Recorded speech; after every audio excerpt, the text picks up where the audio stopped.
Hey guys, my name is Gloria and welcome back to my channel. So there's a bit of a different space at the minute, a different change of scenery. It's currently 4 a.m. I am nocturnal at the minute and my boyfriend, like a normal person, is asleep. I just haven't had the energy during any kind of ordinary hours to film recently, so I'm doing it where I can, and we have a nice I was going to say altar. What's it called? A mantelpiece? I mean, it basically is an altar to Molly and Zeus here, but I digress. So today I just want to talk about a few of the books that I've read over the last month or so. I'm a little behind in my review copies, but you know, what's new? So I did get these a while ago, but I just want to get these ones out of the way today. I've already reviewed them on my blog. You might have seen them on there or Instagram, but I just want to talk about the ones that I read recently. So I read most of these before New Year's, but I just didn't have the energy to film again. I don't know what's up with me, but so the first one is the Krampus anthology, and this one, first of all, absolutely love the cover. It came out on Halloween or the day before Halloween, I think, and I was given a review copy. Very thankful for that. And it was a collection of stories. Most of them actually did involve Krampus in them. I don't know why I was surprised about that, but I thought that it would be sort of a bit more of a mix, but most of them are revolving around Krampus. A few of them have some different folklore and mythology of Europe and Wales and stuff. There's some really interesting stories in there, really interesting creatures. It's got a very pagan feel to it, which was really nice. I think it's a great collection to read around Halloween or Christmas. I'm a little bit late coming into that, but I think that if you wanted to, you know, time doesn't really exist. We're in lockdown here in Ireland, in quarantine, so, you know, time doesn't exist. So just, if you want to claw a bit of that Christmas feeling back, I would definitely recommend the Krampus Carol collection, because it has some great writers, some writers I'd never heard of before, a couple that I had. Laurel Hightower's in there, Hailey Piper, Nico Bell is in there. And it was just really fun, creepy and dark collection to read. After that I read a collection called Safe Words by Lauren Rhodes. That one was also superb. It is a collection of some of the stories had been published before in various places, and it was just superbly written. I really like her writing. It's hard to describe. It's very visual. She has some great characters in there. There's great diversity in the characters, and there's a great many LGBT characters as well, and I really liked it because, you know, the point of the story wasn't that they were not straight or anything. It just happened to be a part of their character, and the stories, some of them, they were all dark in some way, but some of them were monsters that weren't necessarily out for blood. There was some twists and turns that you weren't expecting, and definitely stories that I just wasn't expecting. There's your sort of classic monster vampire stories. There's also some sci-fi, some weird stuff going on. And it was just really interesting. I really enjoyed it. I'm really glad I got to read that one. So the next one is Mirror by Hash Black. It was originally called Mirror Mirror on the Wall, I think.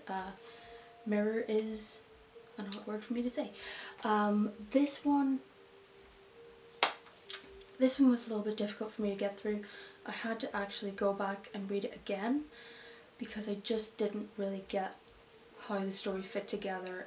So it's a novella. It is about a woman and her young daughter who just move into an area. She's going to be a new doctor there at the hospital, and she moves into this house that has a dark backstory, and very quickly she starts to notice strange things. There's cracks in the mirror and then they're gone, there's weird noises, she's not quite sure what they are, and her daughter goes missing, and she enlists the help of the other doctor in town, who conveniently fell into her garden, and she met, and they both try and figure out, they have to try and figure out where her daughter is, what the history of the house actually is, because the ghost has given them this ultimatum of 24 hours to try and get her daughter back.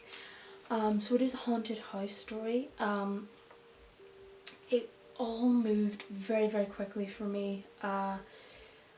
I mean, the main bulk of the story happens over a 24-hour period, but it's like, I think within the first like 40 minutes of her being at this house, hasn't unpacked any boxes, nothing. She meets this guy, even though her husband has recently died. She's immediately falling for this guy. He invites them over to dinner that evening, and it's just really, really, really quick, and just didn't really give you time to settle into the story or the characters. There were a few phrases that were misused that were very jarring to me. One of them was, and it wasn't a typo because it was used a few times, instead of shindig, they used the phrase shindig, which was odd. It also, like, a shindig is more like a party, whereas it was used as, like, I think it was like a violent event or something. And the mother calls her daughter, her 6-year-old daughter, affectionately little bugger, which I'm not sure about America or anything, but definitely in Ireland and the UK, that's not a positive thing. You would only say that to someone that you really didn't like, and it's, I think it is a homophobic slur, or it was originally, but now it's sort of morphed into just when you're annoyed at something. You know, if a kid came up and kicked you in the shins, you might say you're a little bugger, but you wouldn't say it to your daughter in a loving way, so that was very odd. But the actual backstory to the ghost and how the house got haunted in the first place, that was the main crux of what really jarred me, I think. It just didn't make sense. I don't want to spoil the story, but the motivations and the actions people took and the inaction of the people in the town, it just didn't make sense. It didn't make sense for it to go that way, and I had to go back and read it for a second time just to make sure that I had it straight in my head, and it was one of those things where it was just like, instead of someone being a bad guy, they were like a caricature of evil. Like, what's the worst evil thing that you can think of? That's what they'll do just because they're evil, and there was no proper motivation laid out for it. So Mirror for me was a miss. I think it needed another, I think it needed some more to it. It needed a bit of a longer timeline and better motivations for the characters. And last but not least, this was the first book that I read after December 31st, so it's the first book of 2021, and last year I wanted to read a woman for the first book of the year, and I did that. That was my first book review on this channel, and this year I have chosen another non-male writer. So this book is called Catch Lily 2, and it's by Sophie Whitmore, and they are a non-binary author. I believe they do a lot of different artistic things, films and scripts and lots of different stories and stuff. So this is a sort of dark fantasy book.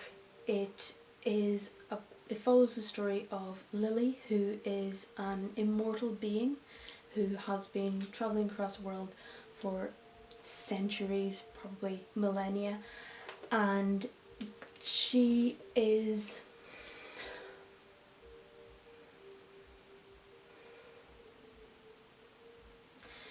has come to this particular town. She seems sort of drawn to it, and when she gets there, she gets to a hotel room and finds a dead body in it, but not just the dead body, she also finds the ghost of the dead body.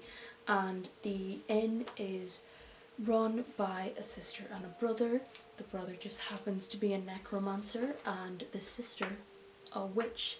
So this town is almost entirely populated by monsters and creatures.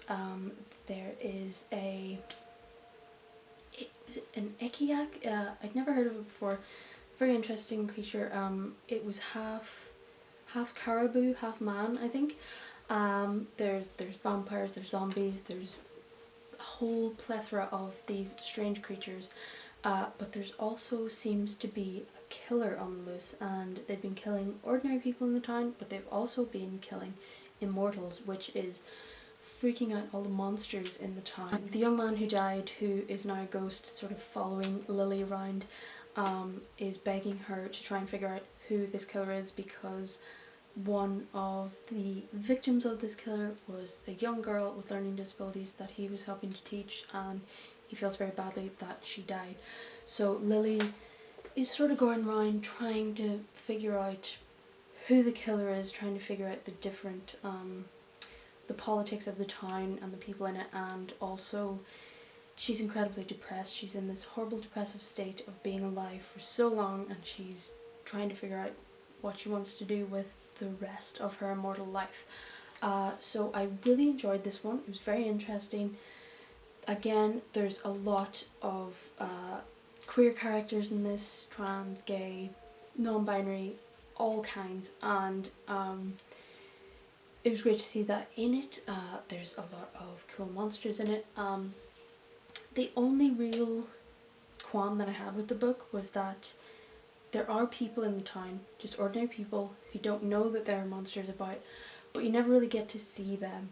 It feels like it's just a town populated by monsters, but you know that there are ordinary people there. I feel like just a couple of scenes where the monsters sort of had to hide or keep quiet around ordinary people would have really put it up a notch for me. But other than that, it was just a really interesting mystery story. There's a lot of sort of mythology in there about Adam and Eve and about old gods and stuff, and obviously creatures I'd never heard of before.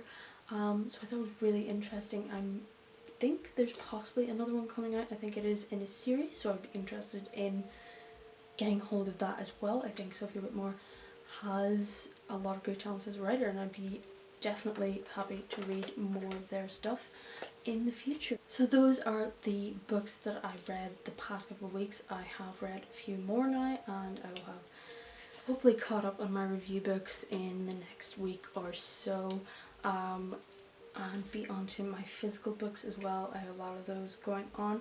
I have some interesting videos coming up to do with my writing and to do with helping other people write. I'm also going to be doing some reviews of the masterclass series. So I've had it for a few months now, and there are a number of authors on there, including Neil Gaiman, Brandon Sanderson, Judy Bloom I think is on there as well, who do a masterclass on creative writing, and I'm going to be going through those and just giving an overview of their courses and what I thought worked, what I thought didn't, what I took out of those. I think that'll be interesting for people, hopefully. Let me know down below.